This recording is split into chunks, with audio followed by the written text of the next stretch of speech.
El malhechor se convirtió pendiente de una cruz. Hermosas palabras escritas por Isaac Watts. En ese himno hay un precioso manantial.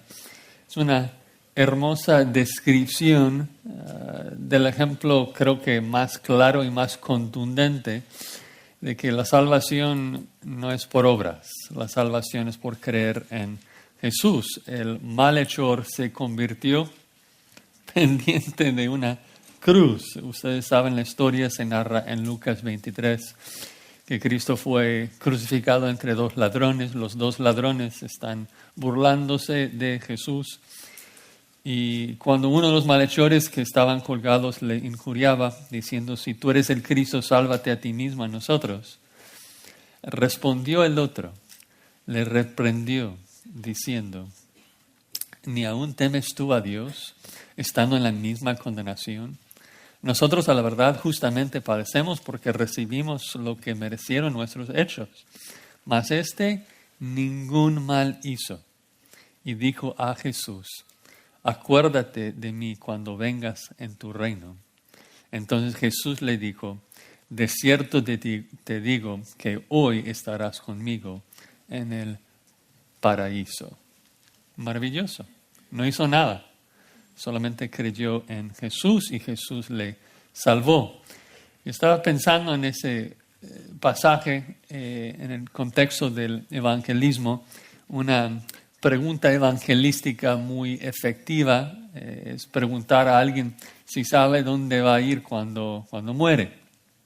Y luego cuando la persona dice, tal vez sí, creo que sí, pues le preguntamos ¿por qué? Y esa es la pregunta que normalmente le destruye, porque realmente no tiene argumentos, no tiene razón de por qué Dios debe recibirle en el cielo. No tiene certeza de su salvación, pero no así con el malhechor. Si alguien hubiera preguntado al malhechor en ese momento, pendiente de una cruz, ¿a dónde vas a ir cuando te mueres en 2 minutos?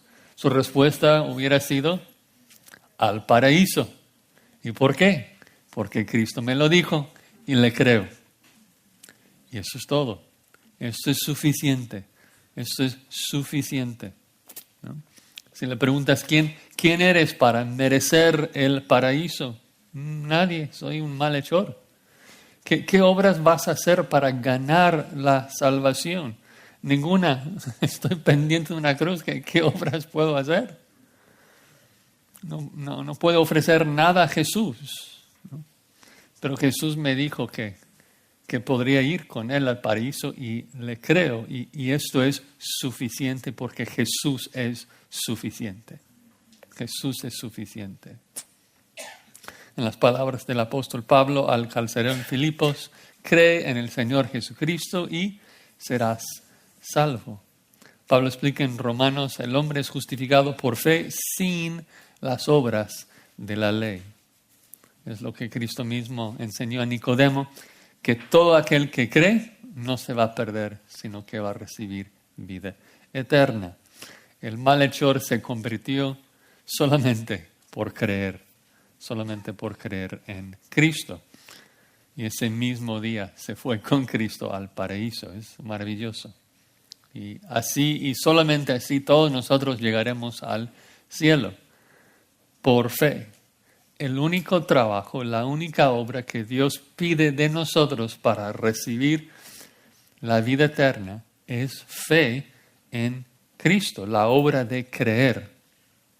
Y tal vez suena muy fácil, como que solamente tengo que creer.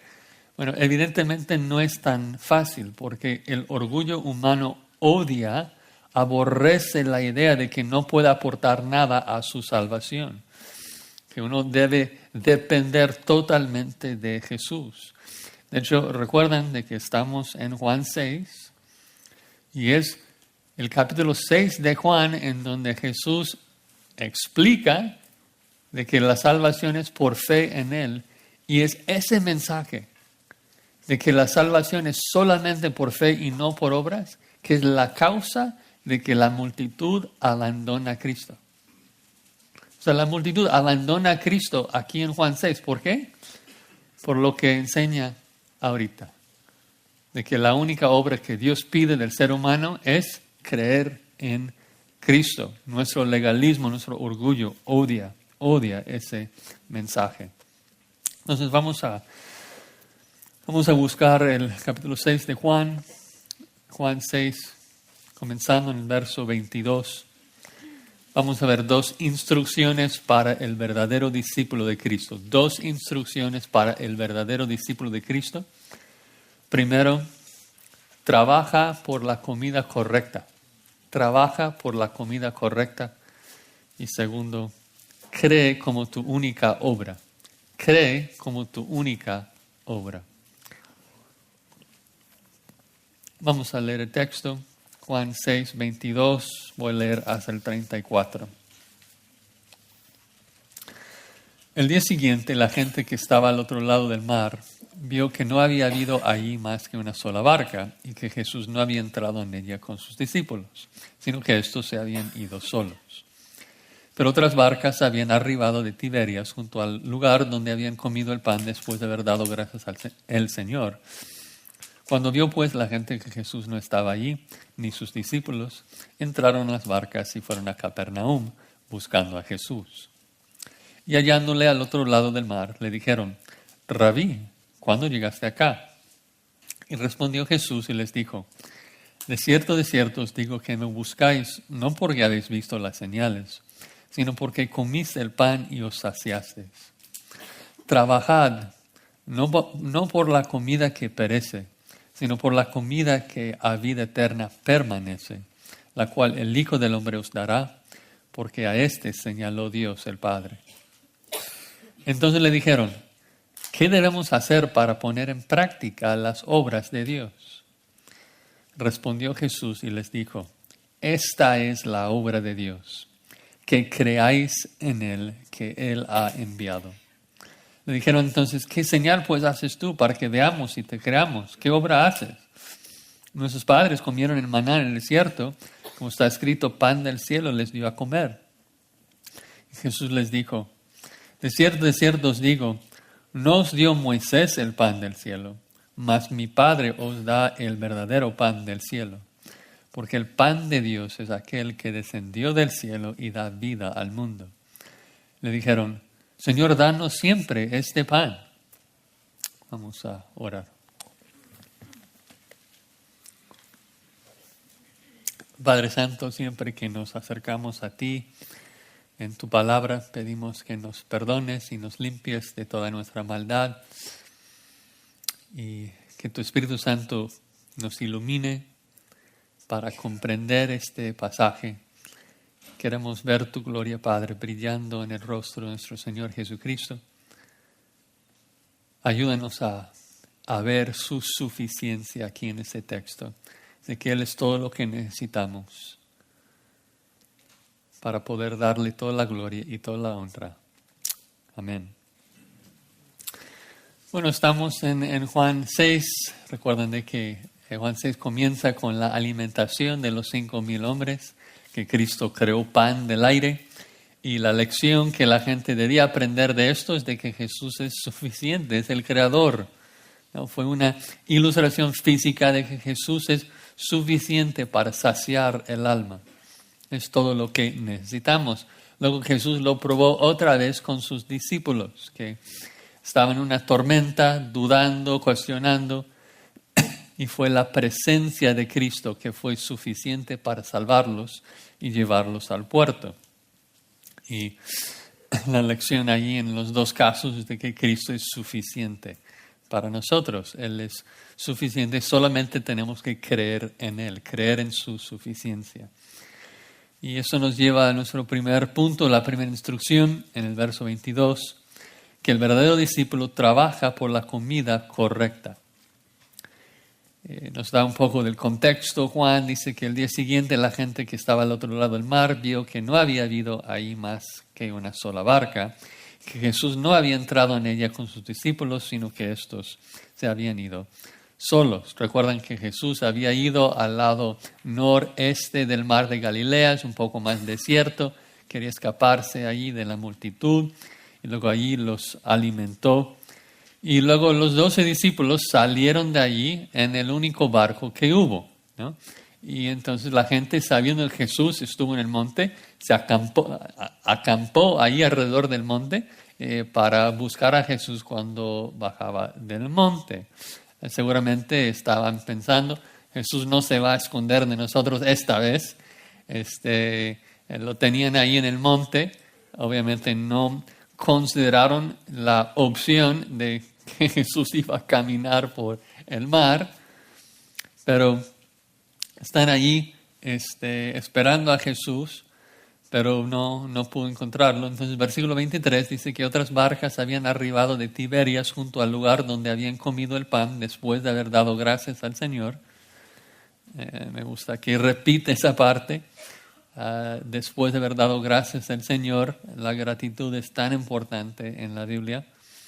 Y es también Juan nos está conectando al tema principal de la alimentación de los 5,000. Recuerden que tomamos un párrafo aparte para la historia cuando Jesús camina sobre el mar, pero ahora regresamos al punto principal del capítulo, que Jesús es el pan de vida que descendió del cielo, el que nos sacia.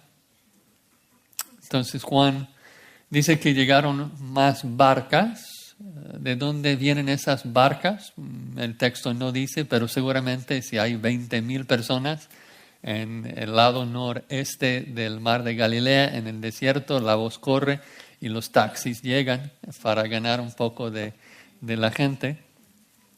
Entonces, versículo 24 dice que cuando vio pues la gente que Jesús no estaba allí, ni sus discípulos, entraron en las barcas y fueron a Capernaum buscando a Jesús. Entonces, se dieron cuenta, Jesús no está aquí al lado noreste del mar de Galilea. Entonces dicen, bueno, nos escapó otra vez, vamos a buscarle en el lugar en donde tiene su base de operaciones, ahí en Capernaum.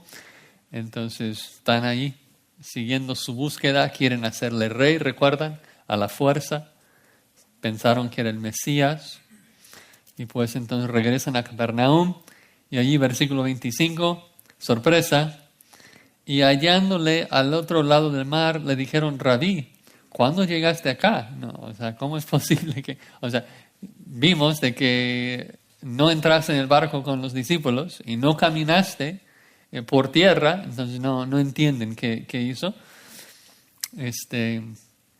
Entonces están perplejos y pues dice versículo 26 que respondió Jesús y les dijo, de cierto os digo que me buscáis no porque habéis visto las señales, sino porque comiste el pan y os saciaste. Jesús casi nunca contesta la pregunta que la gente le hace, siempre contesta la pregunta que la gente debía haberle hecho. Y tal vez suena contradictorio lo que Jesús dice ahí de que me buscas no por haber visto las señales, sino porque comieron del pan. Como que suena lo mismo, o sea, de ver la señal o comer el pan. Pero el punto más bien en cuanto a esa frase de que vieron la señal, es de que no captaron el punto de la señal, no comprendieron la señal.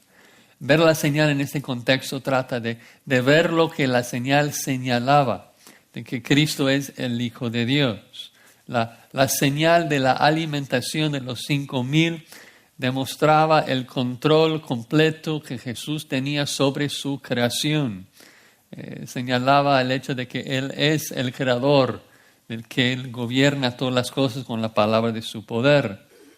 Si hubieran entendido, si hubieran captado la señal de la alimentación de los 5,000, habrían creído que Jesús es el eterno Hijo de Dios. Y hubieran buscado a Jesús para agradecerle, para adorarle. Creo que estamos tan familiarizados por la manera pecaminosa que la gente recibió a Jesús, de que ni siquiera pensamos en lo que debían haber hecho. Cuando vieron a Jesús creando pan del aire, debían decir, este no es más que el creador. ¿Quién puede crear así? Debían acercarse a Jesús postrados para agradecerle, para adorarle. Pero no, de hecho la única razón que siguen a Jesús es porque querían llenar sus barrigas otra vez con el pan. Solo querían estar saciados físicamente, temporalmente. Y Cristo ofrece satisfacerles alma y cuerpo por toda la eternidad. Él puede satisfacer un hambre mayor, un hambre eterno. Y noten cómo Cristo recalca esto en el versículo 27. Dice, trabajad no por la comida que perece, sino por la comida que a vida eterna permanece. Trabajad no por pan que perece, sino por la comida que vive y permanece siempre. Hermanos, trabajamos, invertimos muchísimo tiempo. Nos esforzamos mucho para cosas que no valen, que no duran, ¿no? Todo eso se va a quemar, ¿no? Jesús es la única comida que permanece para vida eterna. Él es el verdadero pan. Ahora, obvio, Cristo no nos está diciendo que debemos ser perezosos o que no debemos proveer para nuestras familias. Cristo está hablando de la meta de nuestro trabajo, de la razón que trabajas. ¿Por qué trabajas? ¿Cuál es el propósito y meta de tus esfuerzos? ¿Trabajas para llenar tu estómago y estar saciado físicamente? ¿Trabajas para vivir en una casa lujosa? ¿Trabajas para manejar un coche del año? Deja de trabajar por cosas que van a perecer. Deje de trabajar por cosas que se van a quemar. Trabaja por la comida que permanece. Invertimos tanto tiempo, tanto esfuerzo para cosas que no duran. Hay toda una eternidad que se nos aproxima.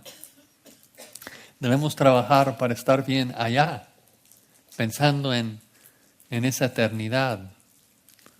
Debemos trabajar por consumir más de la comida que permanece.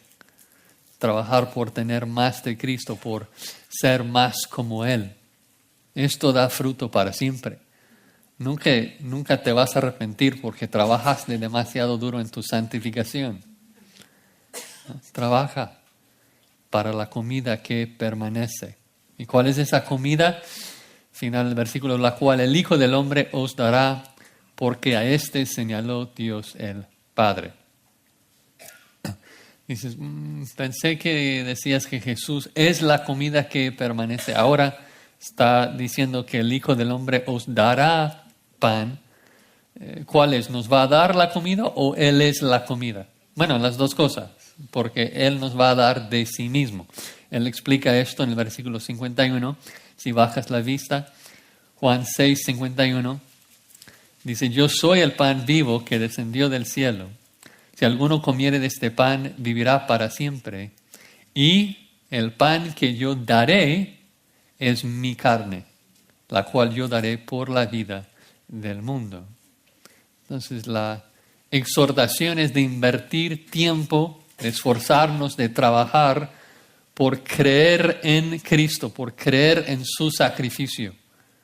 ¿No? Tenemos que comer, tenemos que consumir la carne de Cristo, alimentándonos de la verdad de la cruz, de su amor.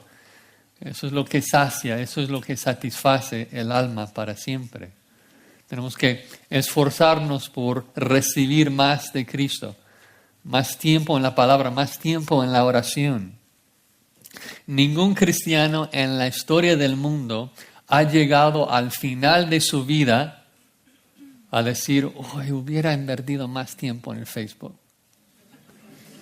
Hubiera trabajado más para jugar más el fútbol. Nadie piensa eso. Nadie llega al final de su vida, ningún cristiano llega al final y dice, es que leí demasiado mi Biblia. No, nadie se arrepiente de esto. Nadie se arrepiente de invertir en la eternidad. Todos, mientras envejecemos, lamentamos la verdad de que desperdiciamos demasiado el tiempo.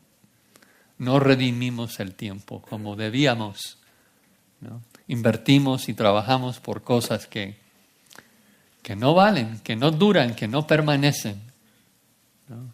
En vez de trabajar por ver más a Cristo, por parecer más a Cristo. ¿Y por qué debemos buscar a Cristo? Porque Él dice, porque a este señaló Dios, al final del versículo 27, a este señaló Dios. Literalmente es que Dios lo selló, le puso su sello. Cristo dice que deben buscar comida de Él porque Dios es quien les señaló como la fuente de la vida eterna. Dios selló a Jesús, puso su sello sobre Él. ¿Y cómo lo hizo? Bueno, a través de los milagros y señales que Cristo estaba haciendo.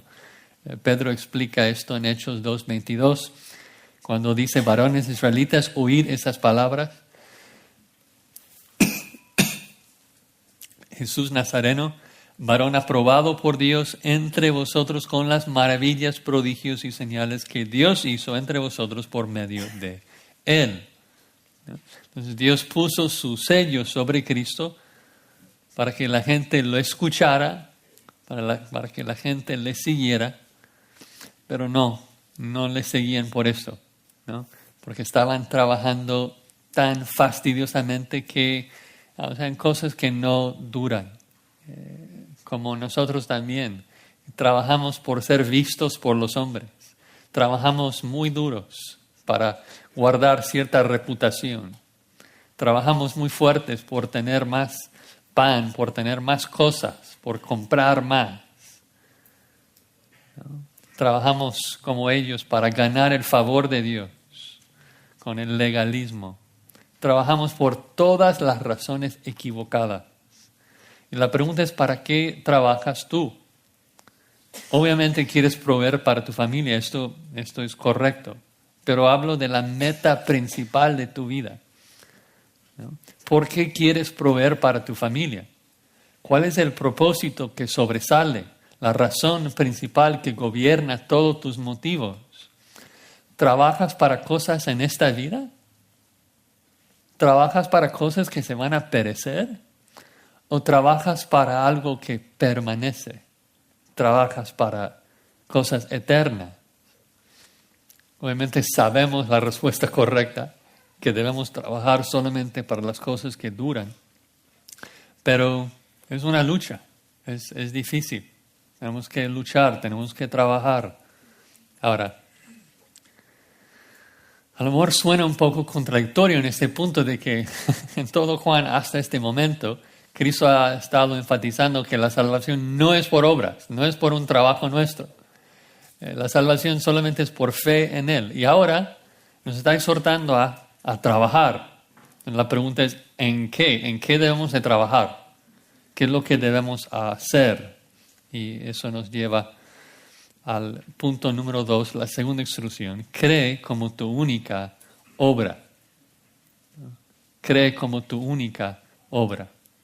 Dice versículo 28, entonces le dijeron, ¿qué debemos hacer para poner en práctica las obras de Dios? Así funciona la mente legalista. ¿Qué es lo que debo hacer con mis manos?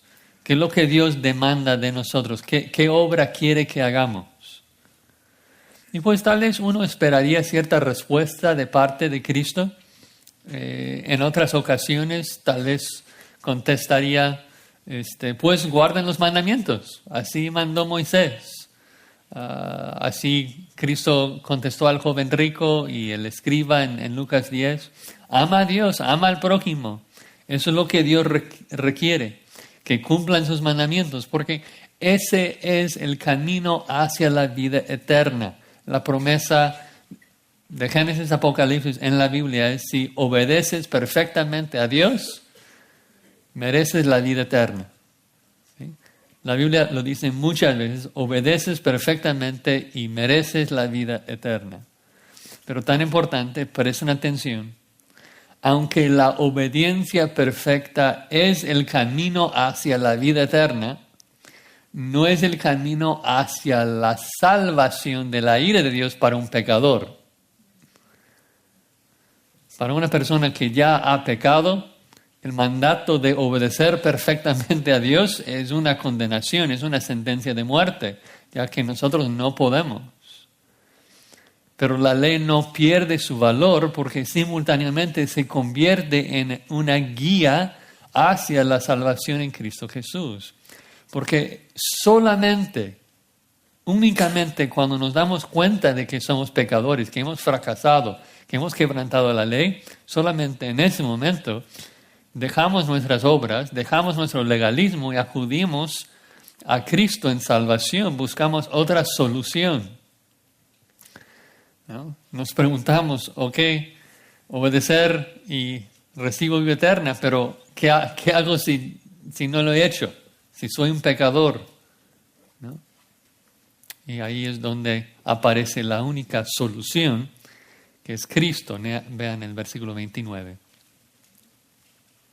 Respondió Jesús y les dijo, esta es la obra de Dios, o la obra que Dios quiere que hagan. Que creáis en Él que Él ha enviado. Me encanta. La única obra que Dios pide de ti, pecador, la única cosa que tú debes de hacer, la única cosa que puedes hacer para agradar a Dios es creer. Es creer en su Hijo, el que envió a la tierra. Somos tan habituados a las obras. La forma de rectificar algo en este mundo siempre es por las obras. ¿Te he ofendido? ¿Qué tengo que hacer para resolverlo? Nuestro mundo se gobierna por un mecanismo pecaminoso y carnal en que todo se gana por las obras humanas. Quid pro quo es el mantra de nuestro mundo. Yo te doy algo que tú quieres siempre y cuando tú me das algo que yo quiero. El amor mundano, noten, el amor mundano siempre depende de la reciprocidad. ¿Quieres que yo te ame? Entonces tienes que obrar por mí y ganar mi amor. Y por eso no comprendemos el amor infinito de Dios, que nace no de necesidad, sino que nace de su gracia. Él ama solamente porque le gusta amar. No busca nada de regreso. No necesita nada de regreso. Ama porque quiere amar. Y como cristianos nos olvidamos de esto. Pedimos perdón a Dios, confiamos en la cruz del Calvario y luego 2 segundos después ya estamos diciéndole a Dios lo que vamos a hacer para ganar de nuevo su favor, como si fuese posible. La única manera de recibir el favor de Dios es con justicia perfecta. El único lugar donde encontramos justicia perfecta es en Jesús, es ser vestidos por su justicia. Dios no quiere que estemos pensando en lo que podemos hacer para hacernos más aceptos delante de Él. Obviamente, Dios quiere que le obedezcamos. Obviamente, debemos trabajar y luchar en nuestra santidad, en gratitud por nuestra salvación. Pero nuestras obras no nos ganan favor con Dios. Imposible. La única manera, la única obra que te gana favor con Dios es creer en el que el Padre ha enviado, creer en Cristo. Ninguna obra vale fuera de esa. Hay una sola obra que el pecador puede hacer para disfrutar de la salvación eterna. Esta es la obra de Dios, que creáis. Y es interesante, es una afirmación interesante, ¿no? De que Jesús llama la fe o creer una obra. Normalmente pensamos en fe u obras como 2 cosas distintas. Y en este caso Jesús llama la fe una obra. ¿Por qué? Me pregunto, ¿por qué? Y creo que lo más obvio es porque es un trabajo. Es un trabajo. No es fácil. Creer en Jesús en vez de obrar es un trabajo difícil, ¿no? Conecta con el primer punto. Hay que trabajar por consumir a Cristo. Cuando vienen pruebas, cuando vienen dificultades, es una lucha descansar solamente en Cristo. Es difícil disciplinar nuestra mente para depender y creer en Cristo, para saber de que Él es suficiente. No es fácil. Como vimos la vez pasada, tenemos que creer de que la presencia de Cristo es suficiente y no es fácil. No es fácil. Y sé que no es fácil porque, como ya he mencionado, es aquí en Juan 6 cuando la gente abandona a Cristo. Abandona a Cristo por este mensaje de que la obra que Dios quiere que hagan es creer.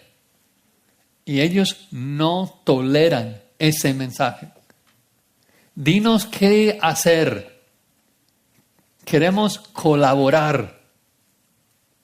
El orgullo humano necesita participar, necesita colaborar, porque quiere también recibir algo de la gloria. Y no, tenemos que confiar que Cristo hizo todo.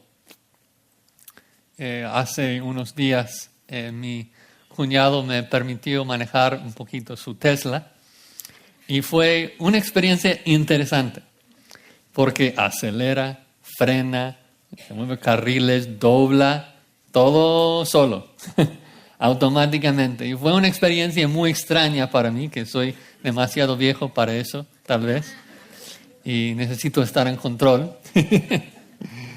Pero yo no pude. Estás ahí y es como que no has llegado al punto en donde quitan el volante y estás ahí tranquilo. O sea, estás ahí sentado con el volante, solamente que se mueve solo y está ahí y comienza a moverse y no, tuve que agarrar el volante y hacerlo. ¿Y por qué? Porque no tengo mucha fe en el Tesla. En términos de nuestro sermón, no pensé que el Tesla tenía la capacidad suficiente de llevarme al destino. Entonces agarré el volante, me puse a trabajar. No podemos tratar a Cristo así.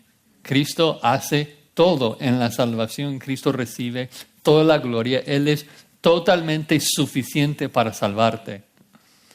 Y la única manera que tú vas a ser salvo es si crees esto. Jesús es todo lo que necesitas. Los judíos no. Los judíos nos muestran una imagen de incredulidad. Noten de que Cristo dice, si tú vas a hacer todo, o sea, Cristo dice, o sea, cree en mí que yo voy a salvar. Y ellos contestan, noten, versículo 30. Cristo, si tú vas a hacer todo en la salvación y nosotros no vamos a hacer nada excepto creer, entonces, le dijeron entonces, ¿qué señal pues haces tú para que veamos y te creamos? ¿Qué obra haces? ¿Qué incredulidad? Habían visto miles de señales, sanidades, habían comido el pan. El día anterior, la alimentación de los 5,000 hombres. El día anterior están listos para entronizarlo. Y ya quieren más. Dicen, vamos a creer en ti si haces otra señal. Mentira. ¿Cómo es posible que el día después de comer pan que Jesús creó del aire, ya quieren ver otra señal? ¿Qué más querían? Bueno, dice en versículo 31, nuestros padres comieron el maná en el desierto, como está escrito, pan del cielo les dio a comer. La idea es, bueno, tú nos dices de comer un día. Moisés dio al pueblo comida por 40 años. Como que están comparando a Jesús con Moisés y Moisés al parecer es mayor porque dio más comida. Recuerdan la historia ahí en Éxodo 16, que la gente se quejaba de que no tenían comida. Entonces Jehová dijo a Moisés, he aquí yo os haré llover pan del cielo, y el pueblo saldrá y recogerá diariamente su porción, ¿no? Y la gente lo llamó maná. Y sí, al parecer los judíos entonces están argumentando que Moisés era mayor que Cristo. Pero la comparación que debían hacer era entre ellos y los judíos de Éxodo 16, porque luego se dieron cuenta de que eran iguales de ingratos, que recibieron el pan igual que sus padres. Recuerdan allí en Números 11, esos días después del Éxodo, dicen, ¿quién nos diera a comer carne? Números 11:5. Nos acordamos del pescado que comíamos en Egipto de balde, de los pepinos, los melones, los puerros, las cebollas, los ajos, y ahora nuestra alma se seca, pues nada sino este maná de nuestros ojos. O sea, estamos días después. Ni siquiera han enviado los espías a la tierra en Números 11. Y inmediatamente se quejan, inmediatamente demuestran su incredulidad exactamente como los judíos de Juan 6. Un día después de la alimentación de los 5,000 y ahora demandan otra señal. Ahí al final del versículo 31 Juan dice, os dio a comer. Y aunque no es explícito, yo entiendo de que la persona que os dio a comer, o sea, fue en la mente de los judíos Moisés. Al parecer, ellos están pensando de que os dio a comer. Entonces Jesús tiene que corregirlos en el verso 32. Y dice, Jesús les dijo, de cierto os digo, no os dio Moisés el pan del cielo, mas mi Padre os da el verdadero pan del cielo. O sea, ¿fue Moisés quien hizo descender el pan del cielo? No. ¿Quién fue? Fue Dios. Dios es quien da el pan celestial. Y eso es importante porque si fue Dios y Dios es inmutable, entonces su generosidad de dar el pan del cielo no es algo del pasado, sino también del presente. Y noten cómo Cristo resalta esto. Dice, no os dio Moisés. Pero luego Cristo no dice, sino que fue mi Padre que os dio el pan, sino que lo pone en presente. ¿No?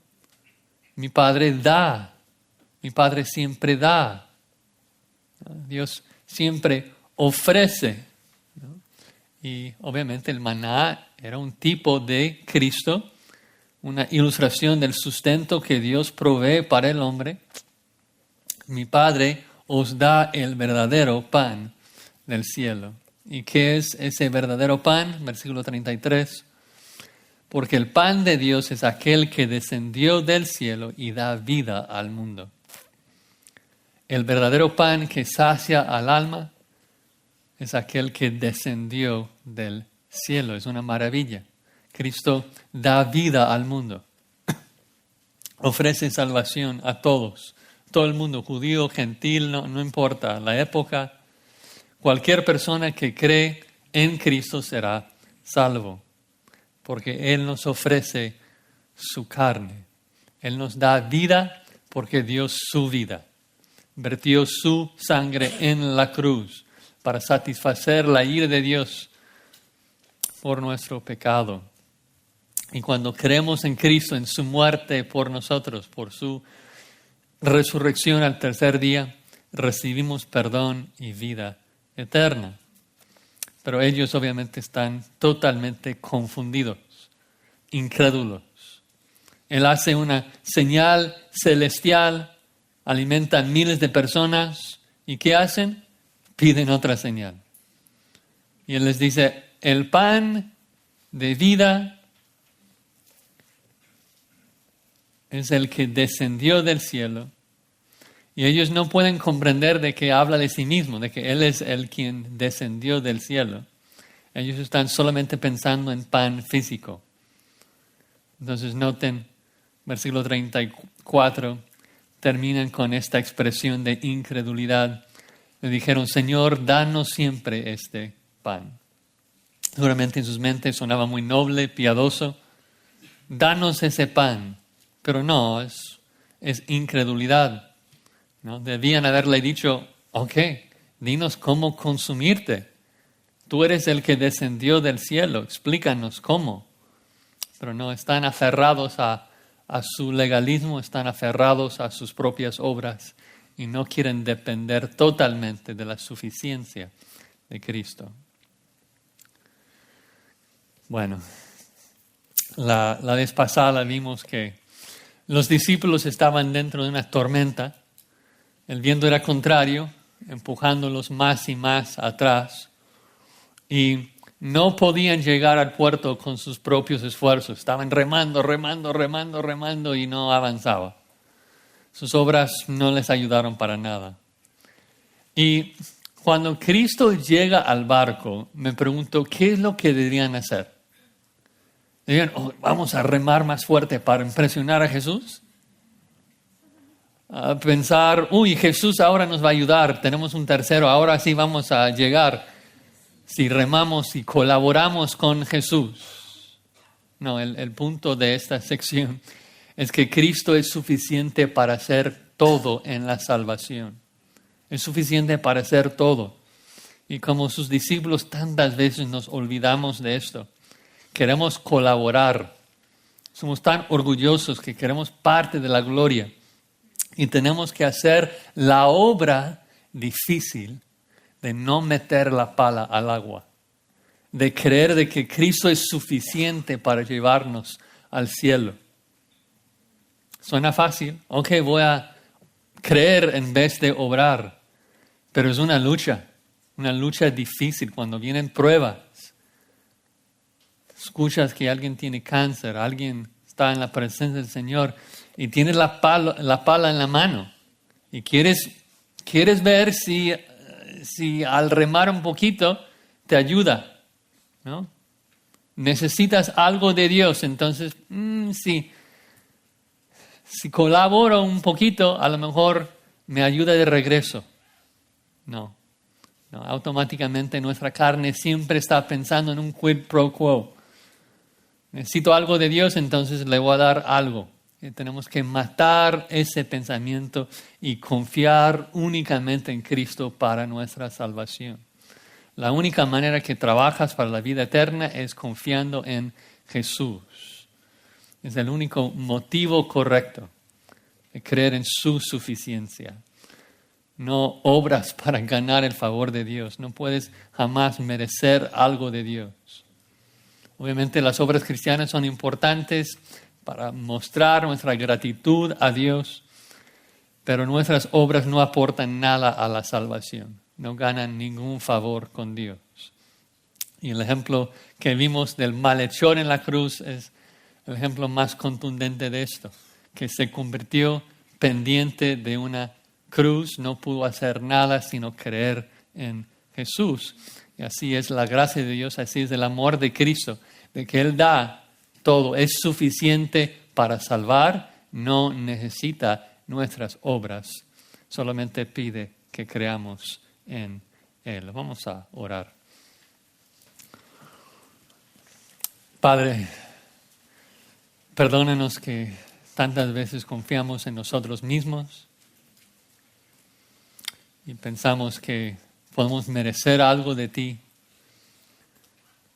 cuando lo único que debemos hacer es creer en la suficiencia de Cristo y en su justicia para salvarnos. Ayúdanos a depender totalmente de Él para que Él reciba toda la gloria y toda la honra. Amén.